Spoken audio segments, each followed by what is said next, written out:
ఒక శ్రేష్ఠుడు మంచివాడు ఏ పని చేస్తే లోకం ఆ పనిని ఆచరిస్తుంది. అంటే people watch your actions, they never listen to your words.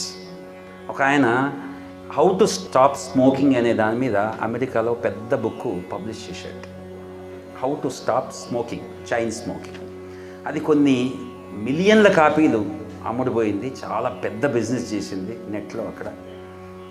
తర్వాత ఒక రిపోర్టర్, ఒక జర్నలిస్ట్ వెళ్ళి అతను అడిగాడు, ఏమండి మీకు ఏమి ఇన్స్పిరేషన్, ఇంత ఎఫెక్టివ్ బుక్ రాశారు, ఇన్ని వేల కాపీలు ఎలా అమ్ముడిపోయింది అంటే ఆయన అన్నాడు, చూడండి మీరు ఏం చేశారు, మీ అలవాట్లు ఏంటి, బుక్లో అంత ఎఫికసీతో కూడిన వర్డ్స్ ఎట్లా వస్తాయి మీకు, ఎంత రాశారంటే చూడండి నేను ఆ బుక్ రాయడానికి 1 ఇయర్ పట్టింది.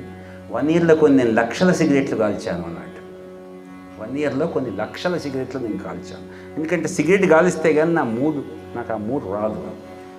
అంటే ప్రపంచంలో చూపించేదంతా సత్యం కాదు, దాంట్లో నిజాయితీ ఉందని మనం అనుకోవద్దు.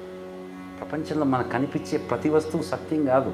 అది బిజినెస్ చేసినంత మాత్రం, డబ్బు సంపాదించినంత మాత్రం సత్యం ఉండదు. కొన్ని ఉండొచ్చు, కానీ కనిపించేదంతా, కంటికి కనిపించేదంతా వాస్తవం అని మనం భ్రమించకూడదు.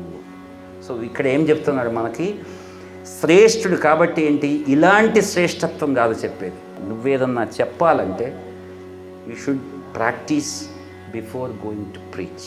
దాన్ని మనం ఆచరిస్తేనే ఇంకోళ్ళు పాటిస్తారు. కాబట్టి యద్యద్ ఆచరతి శ్రేష్ఠ తత్ ఏవ ఇతరే జనాః, తత్తదేవ ఇతరే జనాః, ఇతరే జనాః తత్తత్యేవ సా అతను యత్ ప్రమాణం కురుతే, దేన్నైతే స్టాండర్డ్గా భావిస్తాడో లోకస్తరను వర్తతే. ఈ శ్లోకం కనుక రాజకీయ నాయకులకి, మన లీడర్స్కి తెలిస్తే ఎంత గొప్ప మోటివేటర్ అండి. మన ఇంట్లో కూడా if you want your children to learn something, you adopt it first. చేయండి, మీరు మాట్లాడకండి, మనం చేస్తూ ఉందాం.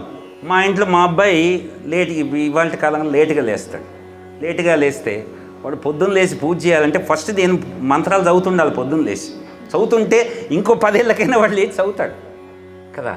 సో కాబట్టి విషయం ఏంటంటే యత్ ఆచరతి శ్రేష్ఠ తత్తత్ ఇతరే జన ఇవ సా యత్ ప్రమాణం కురుతే లోకః తత్ అనువర్తతే. ఎంత సింపుల్ సాంస్క్రిట్లో చెప్పాడు.